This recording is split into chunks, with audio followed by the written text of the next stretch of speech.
Bem, o último tópico que falta aqui para a gente finalizar o conteúdo de dinâmica são as forças no movimento circular, tá?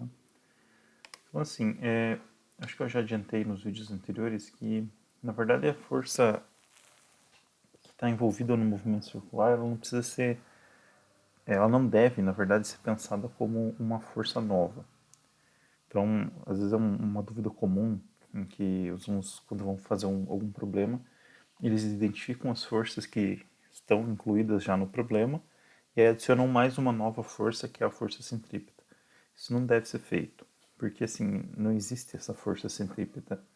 O que existe é que, para que um corpo faça um movimento circular, é necessário que alguma dessas forças que a gente já conhece aí, elas atuem como força centrípeta. Então, a força centrípeta ela não é uma coisa nova, ela é um papel a ser cumprido por alguma das forças que a gente conhece. Então, se a gente pegar um caso de um corpo que está em órbita, por exemplo, sei lá, estação espacial, por que ela está em órbita? Se você não tivesse nenhuma força atuando sobre ela, ela estaria em um movimento em linha reta. E a gente sabe que ela está fazendo um movimento que é quase um círculo, né? Ele tem uma pequena excentricidade. Vocês vão ver lá em Física 2 que uma força central, como é a força gravitacional, ela aceita soluções elípticas, né? E o círculo é um caso especial de uma elipse com excentricidade zero, né?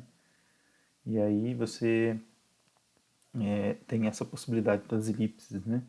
Mas a gente vai tratar aqui como o caso mais simples, que é o do movimento circular, né? Então, vamos pensar lá na estação espacial, se ela não tivesse nenhuma força atuando sobre ela, ela tendo uma velocidade num certo sentido, ela ia manter a velocidade nesse mesmo sentido, né? Para que ela não faça isso, é necessário que exista uma força que aponta para o centro dessa trajetória circular. E essa força é a própria força peso da estação espacial. Então, na verdade, assim, lá a gente costuma imaginar que os astronautas eles estão meio que flutuandinho lá porque não tem peso. Na verdade, isso não é verdade. O que está acontecendo lá é que eles estão num processo de queda contínua, né? Só que eles nunca caem em cima do planeta porque eles têm essa velocidade lateral aqui, então eles estão meio que sempre desviando da Terra. Então estão sempre caindo, mas eles nunca acertam. Então acabam que eles ficam nesse movimento orbital. Então todo o movimento, a gente que é um movimento circular, a gente vai identificar que alguma força, alguma componente de força vai acabar fazendo esse papel, tá? Um outro caso que a gente pode imaginar é pensar numa pedra que a gente gira num plano vertical e que está presa a um fio, né? Quando a gente pega e faz esse processo, o que a gente vai observar? Que existe uma força exercida pelo fio que aponta para o centro da trajetória sempre, que é a força de tensão. Só que em cada ponto desse fio aí, cada ponto dessa trajetória, a gente também tem uma força peso, né? Essa força peso aqui, ela vai estar sempre apontando para baixo. Então a gente vai perceber que se a gente pegar nesse ponto inferior, por exemplo, a gente tem uma diferença entre o peso e a força de tensão que vão fazer com que exista uma força resultante que aponte para o centro da trajetória e que causa nesse ponto o movimento circular. Se a gente pegar no ponto superior aqui, a gente vai perceber que tanto a tensão quanto a força-peso apontam para o centro da trajetória. Então a soma dessas duas é a força resultante. Aqui, do lado esquerdo, a gente vai ter aqui só a tensão, ou do lado direito, né? Só a tensão aponta para o centro da trajetória, a força-peso aponta para baixo, né? Em outros pontos, a gente vai ter uma interação até mais complexa, né? A gente vai perceber que tem uma componente da força-peso que pode ser imaginada, né? Tirando aqui lateralmente. O centro da trajetória está aqui e a força-peso está aqui. Então a gente pode projetar essa força-peso na direção desse raio aqui, né? Que liga a posição do corpo ao centro da trajetória. Então essa soma entre essa componente da força-peso mais a força de tensão que são responsáveis pela trajetória circular. É fácil verificar que pode ser complexo, né? A gente vai ver, por exemplo, um caso bastante interessante ali numa discussão que é o do que a gente chama uma curva compensada, né? Então, se um carro ele faz uma trajetória de, imagina que sei lá, tem um ônibus que está vindo na sua direção aqui. Na verdade, o centro da curva está para cá, a gente está fazendo um corte lateral e aí o ônibus vai fazer uma curvatura de forma que o centro da curvatura está nesse pontinho aqui.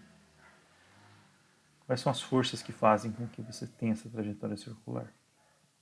A gente tem uma componente da força normal, que é normal aponta perpendicular à superfície, né? E o peso aponta para baixo aqui, né, verticalmente. Então a gente percebe que o peso não tem componente na direção do centro da trajetória, mas a normal tem. E aí, se a normal tem, essa componente da força normal vai ser responsável por se fazer a trajetória circular. Inclusive, existe um valor específico de velocidade que vai fazer com que você consiga fazer a curva sem que você tenha força de atrito, por exemplo. Claro que isso é um caso muito especial, né? Um valor muito específico de velocidade. Se você exceder essa velocidade, existe uma componente da força de atrito que aponta ao longo da pista para baixo, assim. Então ela tem uma componente que aponta no centro da trajetória. Então a gente vai ter tanto uma componente da força normal quanto uma componente da força de atrito, atuando de maneira que exista essa trajetória circular, né? Então a ideia vai ser basicamente essa, né? Tentar identificar as forças que atuam no movimento e verificar quais são as componentes delas que apontam na direção do centro da trajetória, tá? É claro que se você imaginar esse eixo que aponta na direção do centro como sendo um dos eixos lá do seu sistema de referência, você pode simplesmente pensar na aplicação da segunda lei de Newton. Aqui estou pensando em módulo, né? E aí eu posso dizer que o módulo da força que aponta para o centro vai ser responsável por essa aceleração centrípeta, né? Então a força é igual a massa vezes a aceleração, então a aceleração centrípeta a gente já sabe que é v² sobre r, portanto a força centrípeta tem que ser igual a m vezes v² sobre r. Isso aqui é o que a gente chama lá de força centrípeta, mas notem que, como eu falei, não é que essa é uma força nova. A única coisa que a gente sabe é que, olha, a soma das componentes de todas as forças que apontam para o centro da trajetória tem que dar m vezes v² sobre r. Claro que você pode ter uma situação em que, como ali na pedrinha, né, que fazia uma trajetória circular, você pode estar aqui nessa parte inferior, o centro da trajetória está aqui em cima, aí você tem a tensão para cima e a força-peso para baixo aqui. E você tem uma diferença entre essas duas. Então, quem seria a força centrípeta?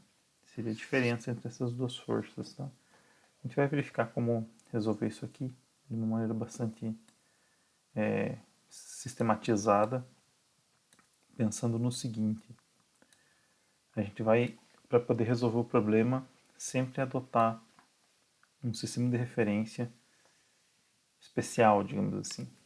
Se você tem uma trajetória circular e você tem um corpo que ocupa uma certa posição, você sempre vai adotar um eixo de referência que aponta nessa direção que liga o corpo até o centro da trajetória circular. Eu costumo chamar essa direção de x, tá? Daí a gente vai ter alguma outra direção que vai ser perpendicular a esse eixo, mas que muitas vezes pode simplesmente não ser relevante para estudar o problema. Às vezes ela pode até ser, né, como por exemplo nesse caso aqui, que seria o caso lá da curva compensada, né, que você tem lá componente da normal, componente da força-peso, então eu escolho um eixo x que aponta para o centro da trajetória, e aí eu preciso de um eixo y para poder descrever ali a questão da força normal, tá? Mas a ideia basicamente é essa. A gente sempre vai escolher um sistema de referência com um dos eixos apontando na direção do centro da trajetória. E o que a gente vai fazer depois disso? Vai aplicar a segunda lei de Newton para esse eixo. A força resultante em x é igual a massa vezes a aceleração em x. Só que devido ao fato de que a gente escolheu a direção do eixo x como sendo a direção do centro da trajetória, essa aceleração em x é a aceleração centrípeta. Então ela vai ser igual a v² dividido por r, tá? Então é basicamente isso que a gente precisa fazer. E aí a gente vai tratar essa força resultante em x da mesma maneira como a gente já tratou a força resultante em x, né? Vai ser a soma das componentes em x de todas as forças que a gente tenha no problema. Pode ter força que não vai ter componente na direção de x, né? Ela tem uma projeção nula nessa direção porque ela é perpendicular a esse eixo.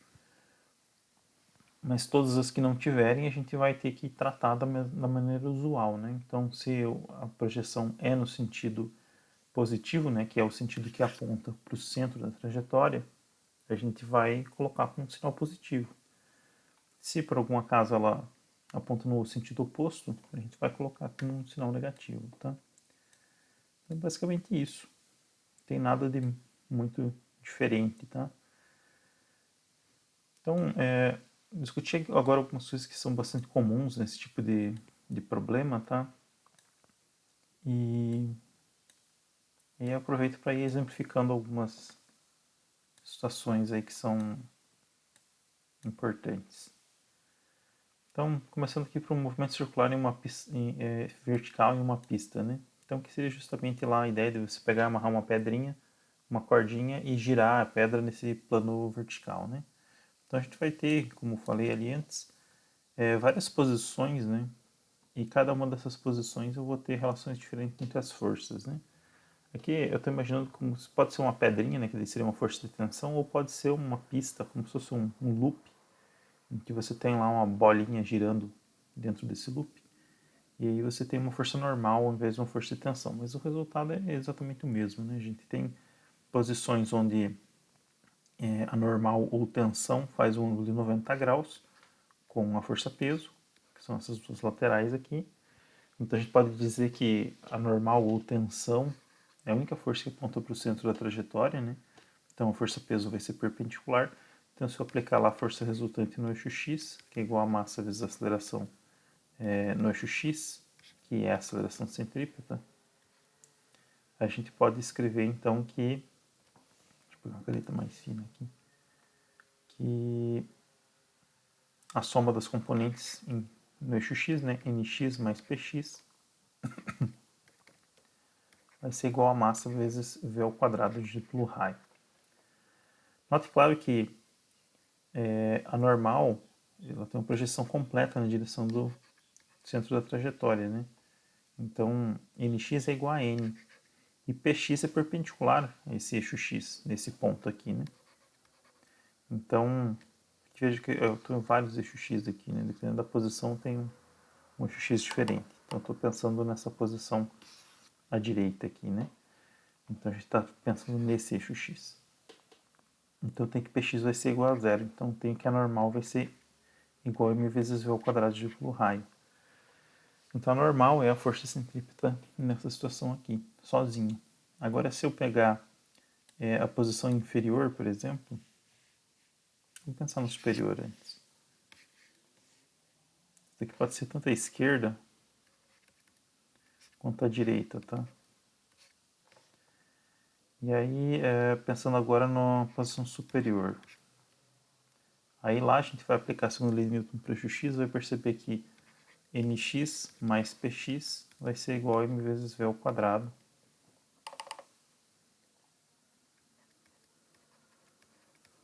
Dígito raio.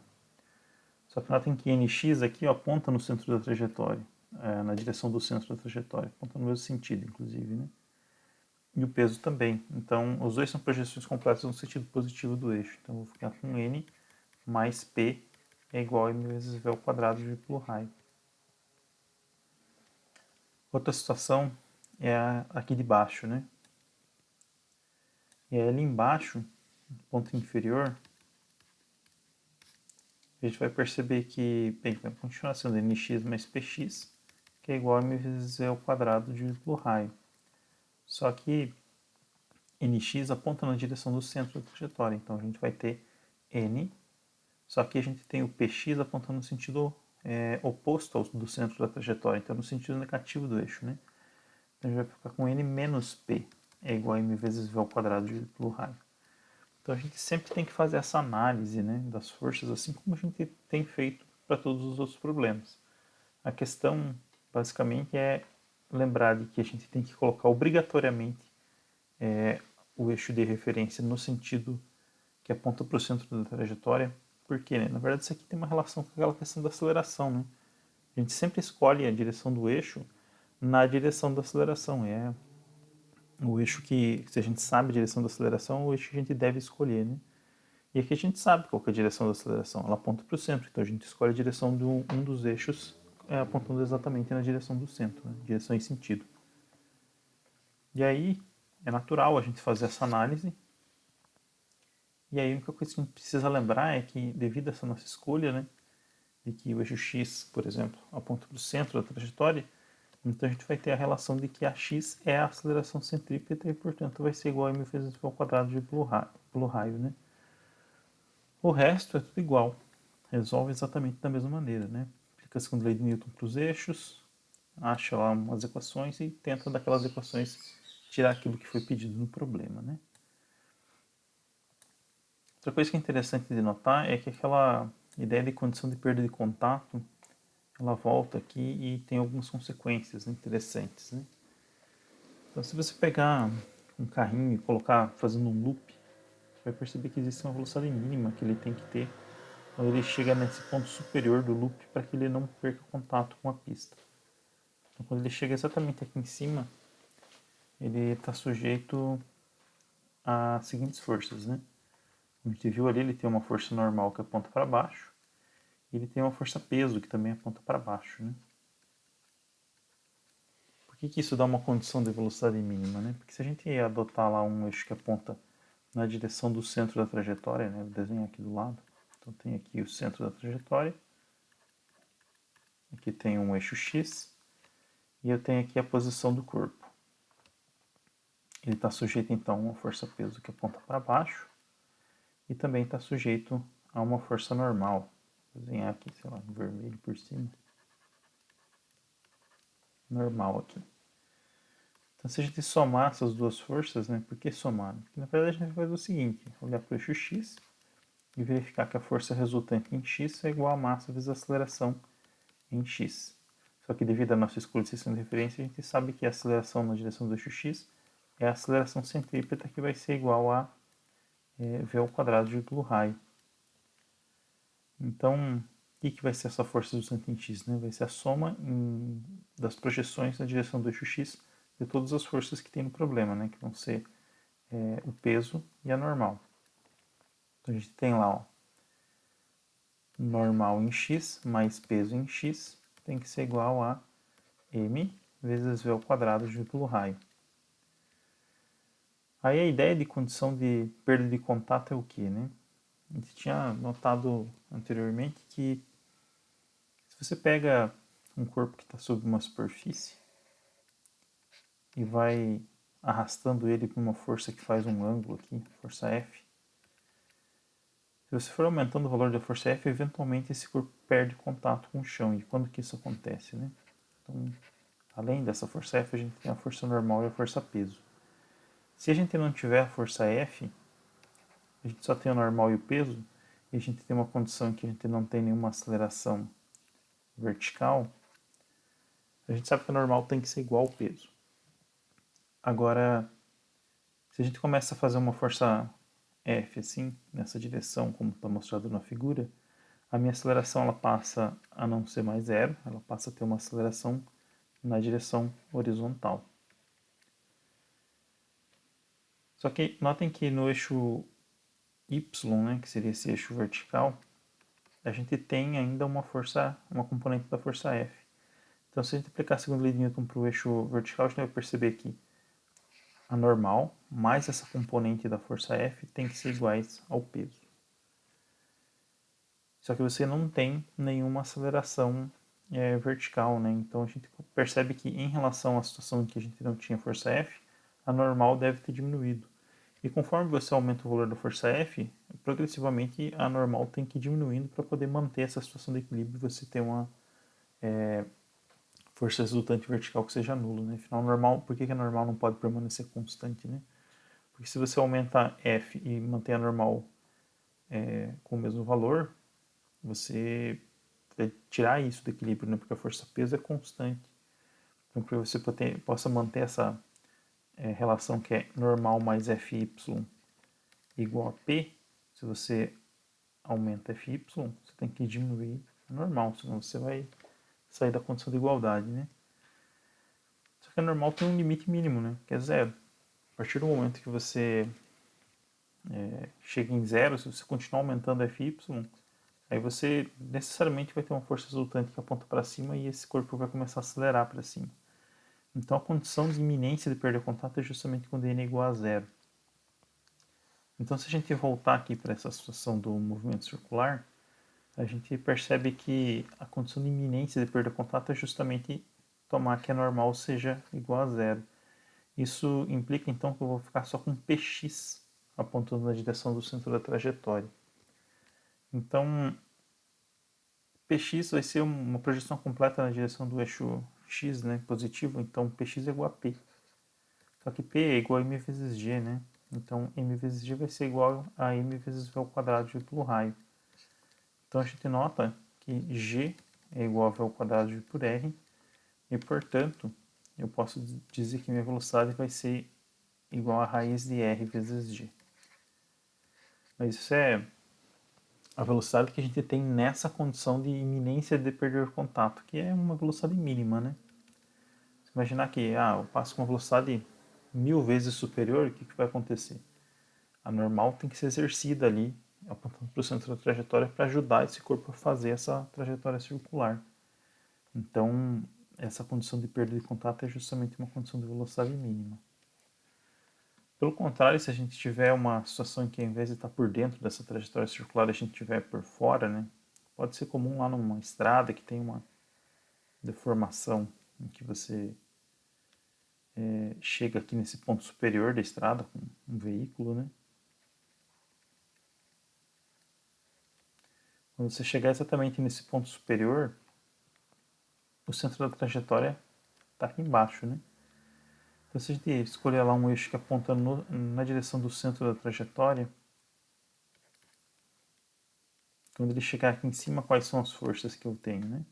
A gente vai ter uma força-peso para baixo e vai ter uma força normal que vai apontar para cima, né? Imagina que eu tenho o carrinho aqui.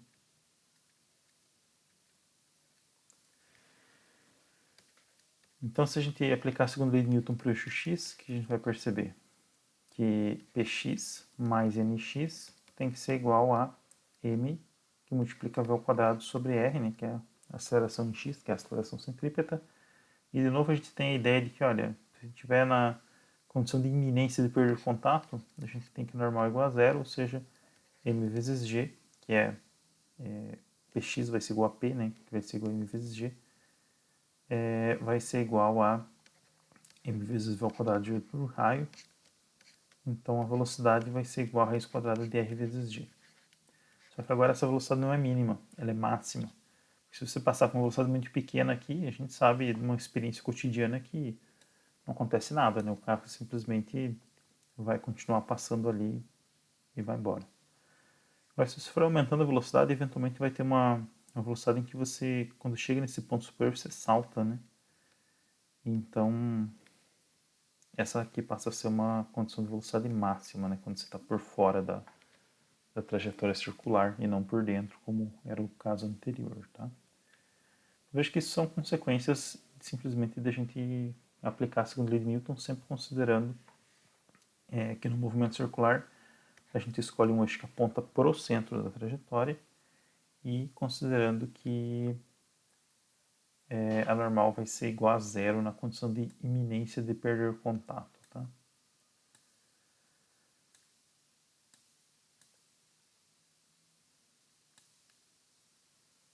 Eu acho que aqui é justamente a discussão ali que eu acabei de fazer. Aqui tem uma outra discussão interessante que é a do pêndulo cônico, tá? A gente está acostumado a se referir a um pêndulo como uma coisa que faz um movimento de vai e vem, né? Contido num plano vertical. Mas a coisa que a gente pode fazer também é pegar lá e amarrar uma pedrinha através de um fio e mover esse sistema de uma maneira que a pedrinha faça um movimento circular contido num plano.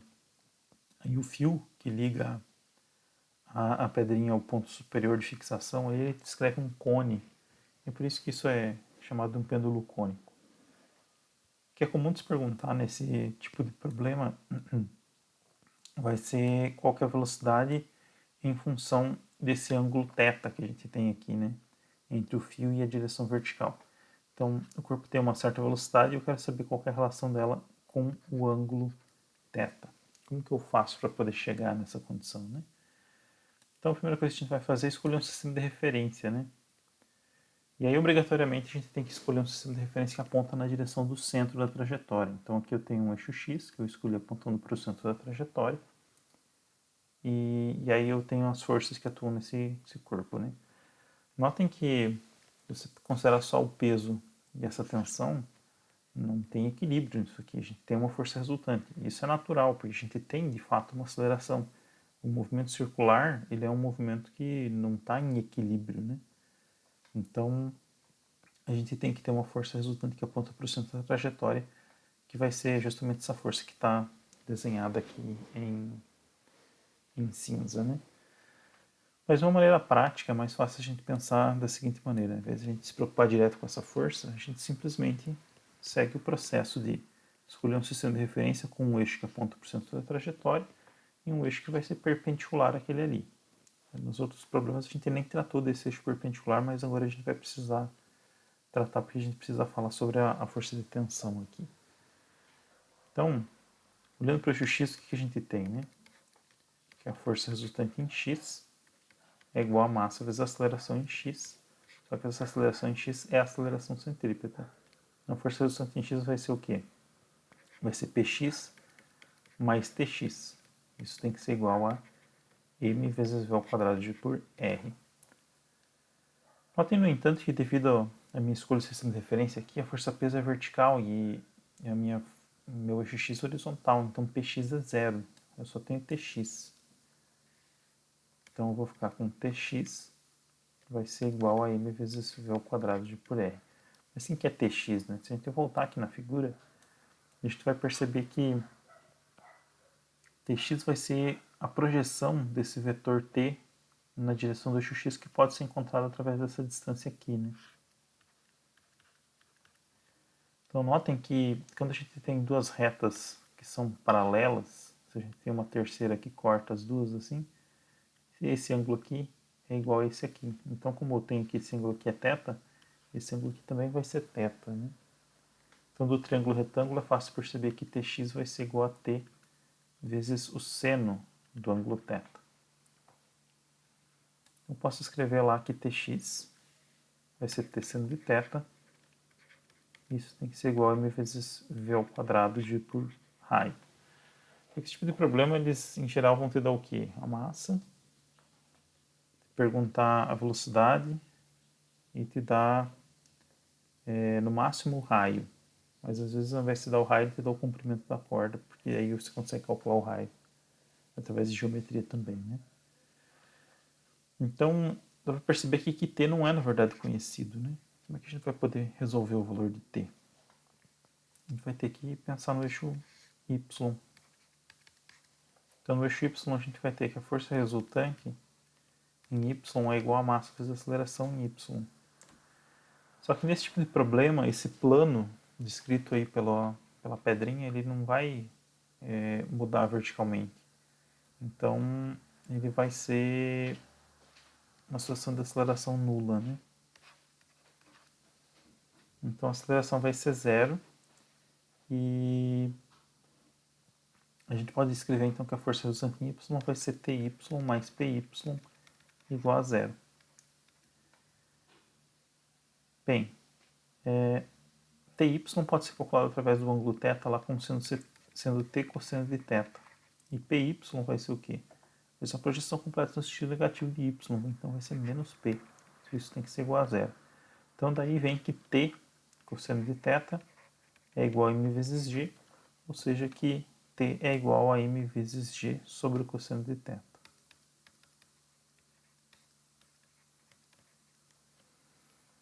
Então agora se a gente voltar lá na equação anterior, a gente pode substituir essa expressão para t e escrever que m vezes g, que multiplica o seno de θ sobre o cosseno de θ, que vai ser igual a tangente de θ, essa razão, né?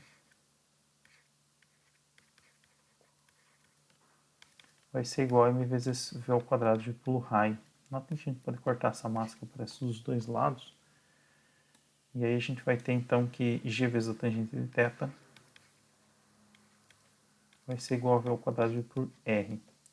Passando R multiplicando e tirando a raiz, a gente vai ter que ver, vai ser igual a raiz quadrada de R vezes G vezes a tangente de θ. Coisa a se notar aqui é que se o problema não te dá o valor de R e te dá o valor de L no lugar, é fácil de determinar R, porque notem que L é a hipotenusa desse triângulo retângulo maior aqui, né? Então, essa distância aqui, que é o raio da trajetória, vai ser L vezes o seno de θ.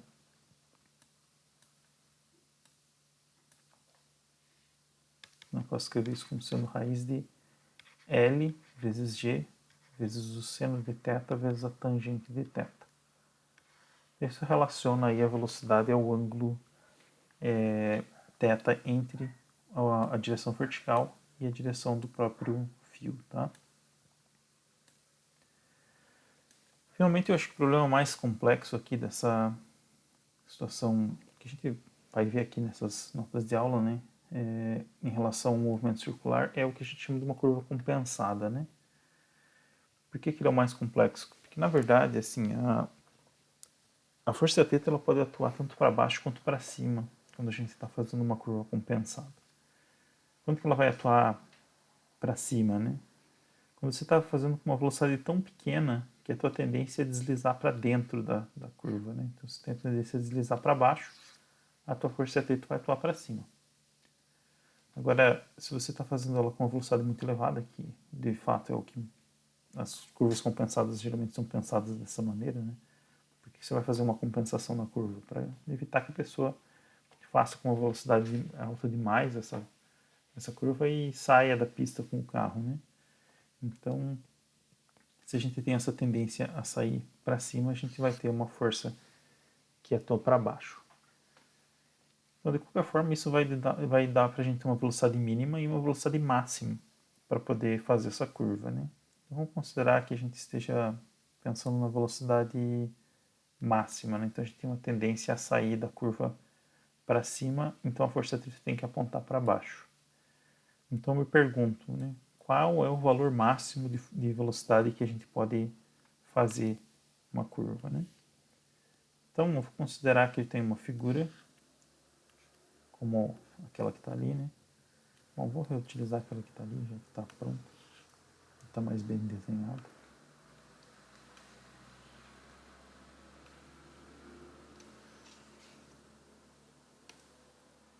Então, vamos esquecer essa força que atua para cima. Pensar só nessa que atua para baixo, né? Para que as duas não vão acontecer ao mesmo tempo, né? Eu estou considerando, só no desenho aqui eu fiz para poder fazer a discussão de que a gente tem essas duas possibilidades. Então vamos assumir aqui que, bem, o centro da trajetória vai estar onde, né? Ele vai estar aqui nessa posição, por isso que eu coloquei esse eixo X, que é paralelo aí à linha horizontal, né? Lembrando que essa linha horizontal aqui embaixo representa, essa linha pontilhada aqui embaixo representa a linha horizontal, né? Então o plano, né, a superfície da pista é inclinada. Então, quais são as forças que atuam nessa situação? A gente vai ter uma força-peso sempre, né? E vai ter uma força normal que é perpendicular à pista. A força de atrito, ela é na mesma superfície aqui da pista, né? Então, a gente precisa agora pensar em aplicação da lei de Newton para os dois eixos. Então, se a gente pensar lá no eixo X, o que a gente tem, né? Que a força resultante em X é igual a massa vezes a aceleração em X. Devido à escolha do sistema de referência que eu fiz, a aceleração em x é a aceleração centrípeta, então ela vai ser igual a v ao quadrado por raio. A minha força resultante na direção de x vai ser a soma de nx mais px mais φ na direção de x.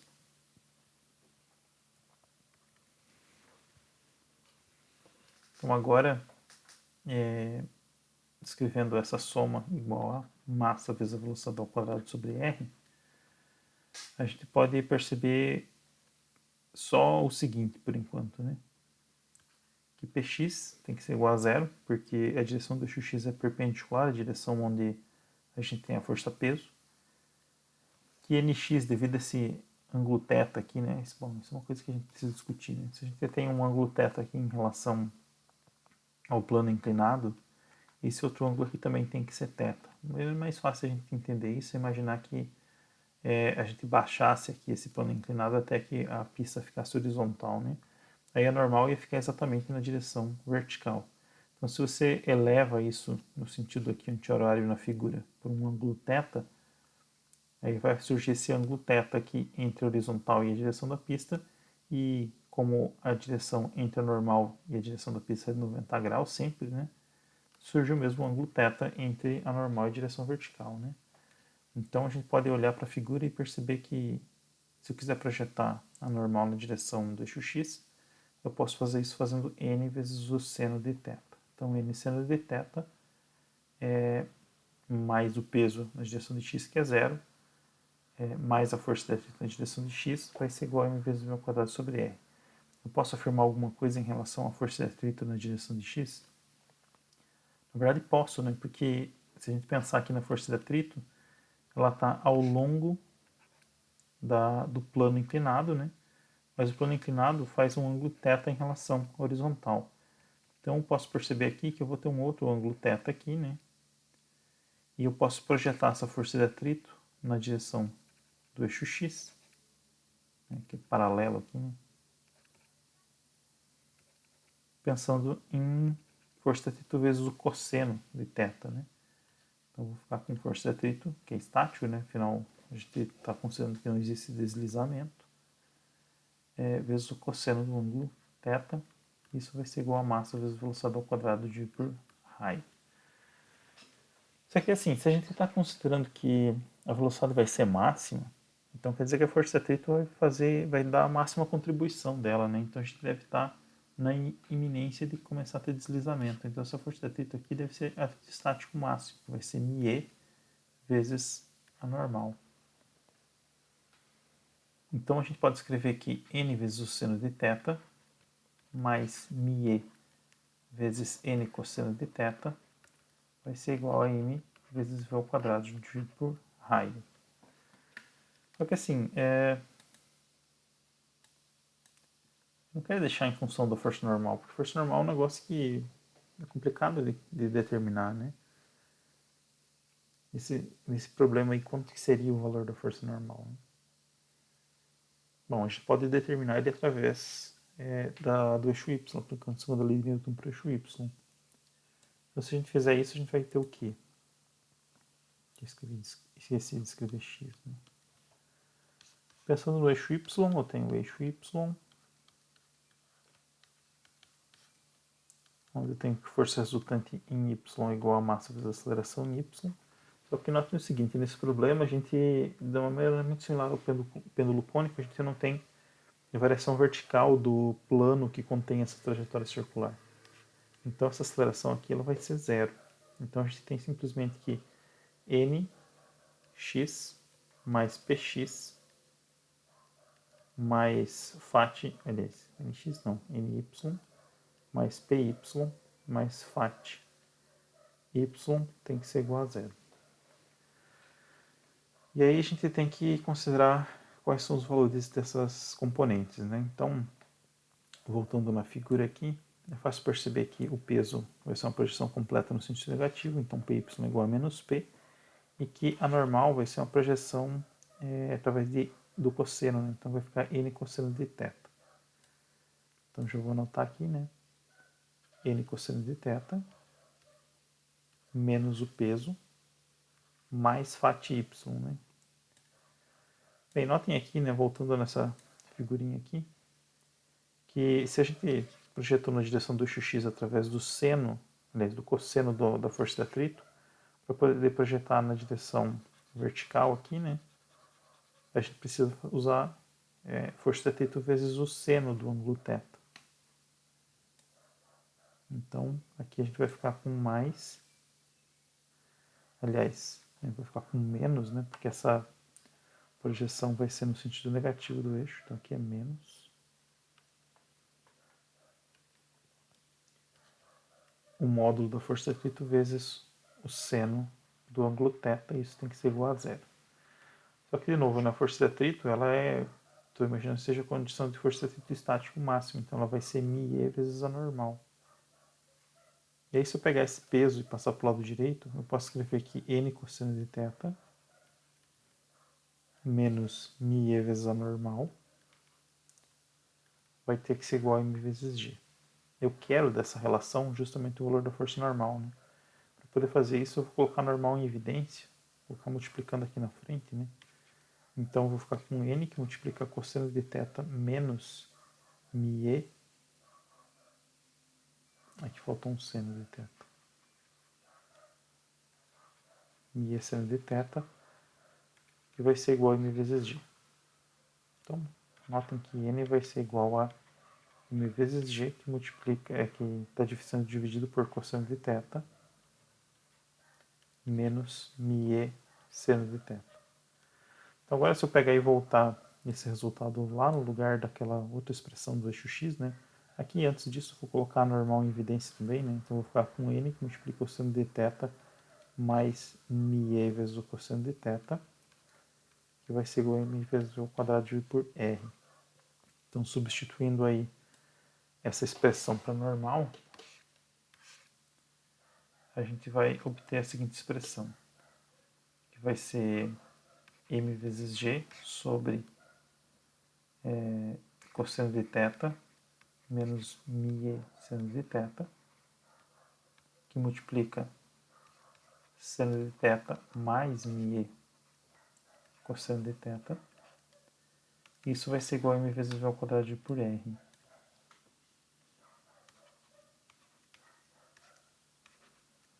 Então, se eu cortar a massa aqui dos dois lados e eu quero a velocidade, então eu vou passar o r multiplicando e depois tirar a raiz quadrada, eu vou ficar com velocidade igual a raiz quadrada de r vezes g, que multiplica seno de θ mais μe cosseno de θ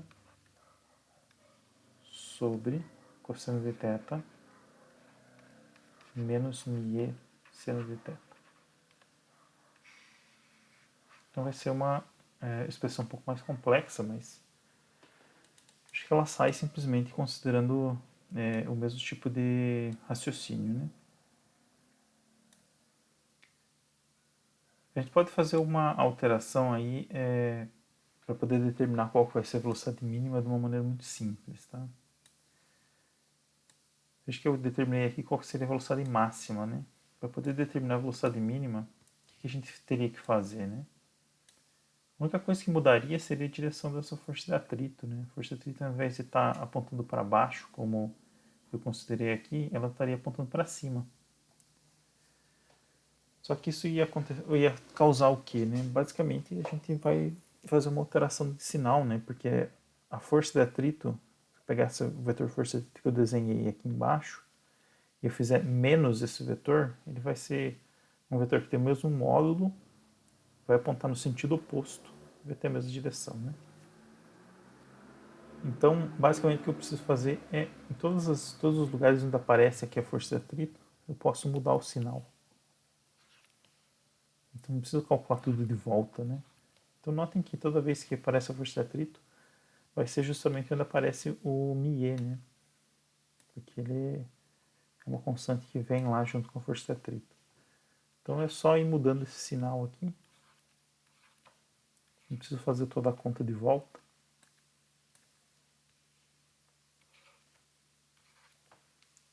E aí, no resultado final vai trocar o mais por menos, né? Então isso daqui seria a velocidade máxima. E aí, para a gente determinar a velocidade mínima, basta trocar os sinais. Então eu vou ficar com raiz de r vezes g, que multiplica o cosseno de θ, menos μe cosseno de θ, sobre cosseno de θ mais μe seno de θ.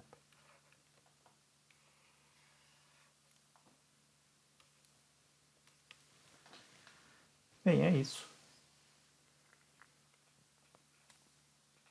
É uma aplicação bastante interessante, né? Em relação à questão das forças do movimento circular. Aqui a gente tem um outro outra situação que é bastante simples também, que é justamente um pêndulo em que ele oscila dentro de um plano, né? Então ele oscila através dessa trajetória circular aqui. Aqui, se vocês quiserem acompanhar, não vai ser difícil perceber que a aceleração centrípeta vai ser dada por dividindo aqui, na verdade, entre duas partes, isso que eu quero fazer, né? Calcular tanto a aceleração tangencial quanto a centrípeta, né? Bem, a centrípeta vai ser dada por m vezes v ao quadrado dividido por r, né? Aliás, a aceleração é v ao quadrado dividido por r, que é na direção do eixo x. Mas aqui, em especial, eu queria falar um pouco sobre a aceleração tangencial, né? Vai ser igual a de um bloquinho que está descendo uma pista com uma certa inclinação, mas claro que aqui o ângulo θ vai mudando conforme você vai descendo, né? Então a gente percebe que a aceleração não é constante, ela vai ser dada, a aceleração que muda o valor da velocidade, né?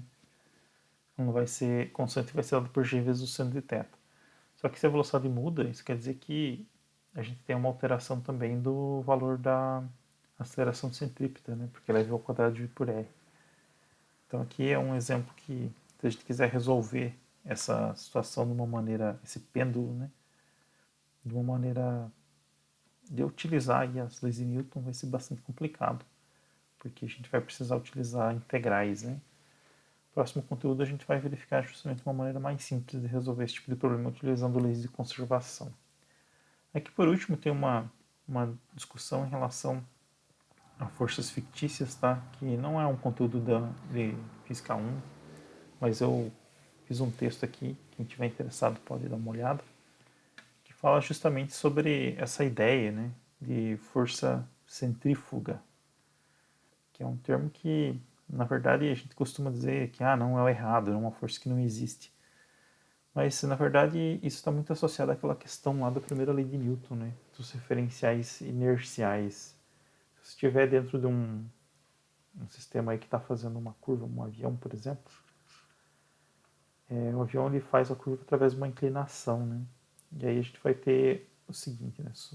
Pensando que você tem uma caixa lá que está no piso do avião. Ela está sujeita a uma força normal aqui. Está sujeita a uma força peso assim. No entanto, a gente não nota nenhuma aceleração da caixa em relação ao piso. Por quê? Tem essa situação aqui, a gente esperaria o que aqui? Bem, se a gente tem essas duas forças, ele deve ter uma aceleração que seria mais ou menos nessa direção aqui, né? Só que se você estiver andando no avião, você vai olhar para a caixa e ela vai ficar parada ali. É muito comum se fazer numa mesinha do avião, né? Você põe uma mesinha, você põe uma bolinha ali em cima, alguma coisa. Não precisa ser uma bolinha, né? Porque a bolinha vai rolar por qualquer diferencinha de nível, né? Mas se você colocar ali um bloquinho, alguma coisa assim, ele vai ficar parado em cima da mesinha do avião, não vai sofrer nenhuma alteração, né? É até uma experiência estranha, porque você olha às vezes na janela do avião e só vê chão. E aí você percebe que, bem, você deve estar fazendo uma curva, né? E aí você olha para aquele bloquinho ali, ele não está fazendo nada. Como que isso é possível? Eu não devia estar acelerando? Devia. Na verdade ele está. Porque assim como o avião está fazendo uma trajetória circular, o bloquinho dentro do avião também está fazendo a mesma trajetória circular. Então, de fato, a gente tem a trajetória circular. E se a gente olhar de fora do avião, está normal. Ele está fazendo uma curva aqui, sei lá, com um raio de 2 quilômetros, que é a curva que o avião está fazendo. Só que para resolver esse tipo de problema é muito comum que se aplique a ideia de que não, a gente tem um equilíbrio aqui, só que a gente vai utilizar uma força que aponta nesse outro sentido, a gente vai tratar o referencial, esquecer que a gente está fazendo uma curva, e vai tratar como se a gente tivesse um referencial aqui, um eixo x paralelo ao chão do avião, e com um eixo y que é perpendicular ao chão do avião, e a gente vai adicionar uma força centrífuga.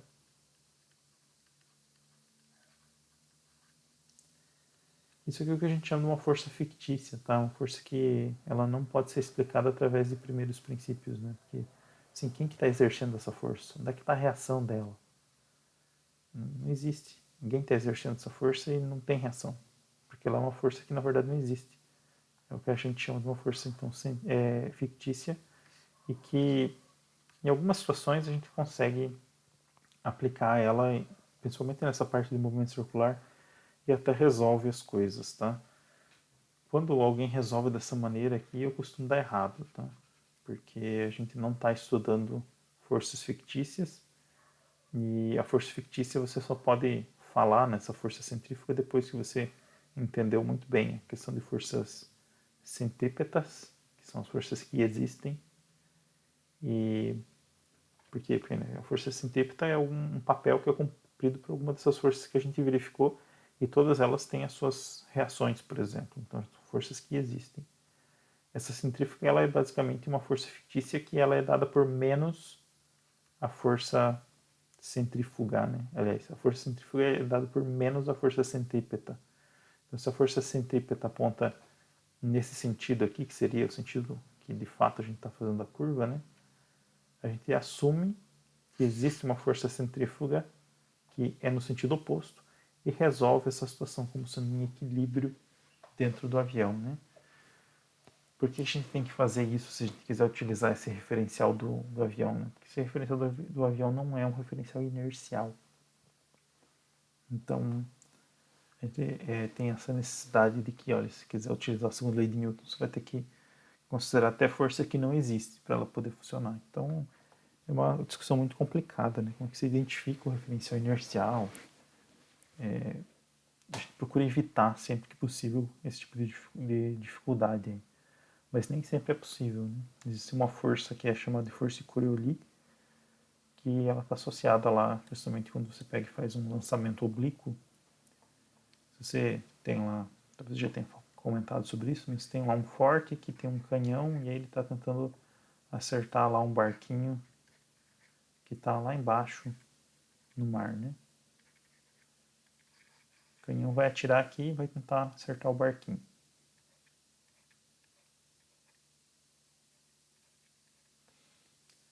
Só que se você pegar e fizer essa mira, você nunca vai acertar.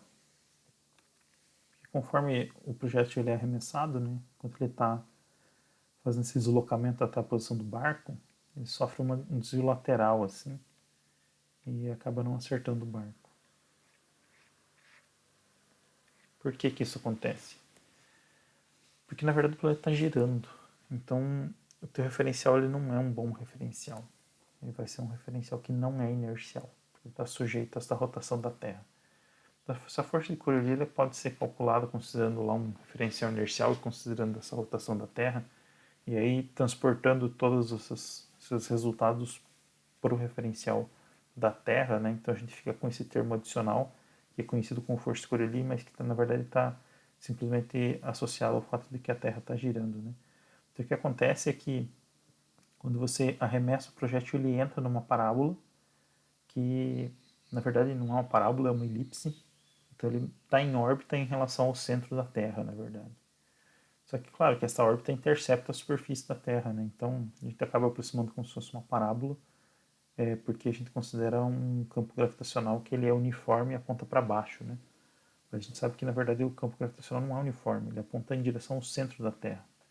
Então essa uniformidade é uma aproximação, então a parábola é uma aproximação. Na verdade, a trajetória ela é uma elipse, né? Então, se arremessa o projétil, ele fica lá em uma elipse que está contida num plano. Só que como o planeta vai girando aos poucos, né? Ele tem lá sua velocidade de rotação, a gente fica com a impressão de que, olha, houve um desvio lateral, mas na verdade é porque a gente está preso à superfície da Terra e a gente está girando junto. Mas na verdade o projétil é que não girou, é a gente que girou. Então o projétil se manteve na sua trajetória que é uma elipse e eventualmente essa elipse aí interceptou o planeta, a superfície do planeta, né? A superfície do mar, numa posição que não era aquela que a gente desejava. A gente desejava aquela que, em relação à superfície do planeta, né? Em que o barquinho estava. Então, para poder fazer isso, a gente precisa de uma correção que seria dada por essa força fictícia, né? Então veja como é complicado de resolver as coisas, né? Então se a gente considerar que a gente está num referencial inercial, lançou o projétil, ele está dentro daquele elipse ou parábola, no caso de uma aproximação, e pronto, resolveu o problema. No caso de você considerar que você tem o referencial fixo no planeta, você tem que considerar uma força fictícia nova aí, né? Mas a gente não trabalha com essas situações complexas aqui em Física 1, né? Bem, pessoal, então é isso. Se vocês quiserem acompanhar aqui, tem uma discussão em relação à questão do avião. Fala um pouco sobre a direção do peso aparente no avião, né? Porque você fica com a impressão que a gente tem sempre uma força que aponta perpendicularmente ao piso da aeronave, mas essa não é necessariamente a direção que é de fato horizontal, né?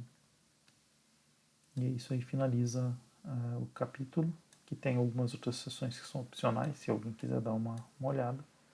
Mas aqui em Movimento Circular a gente finaliza o conteúdo do capítulo.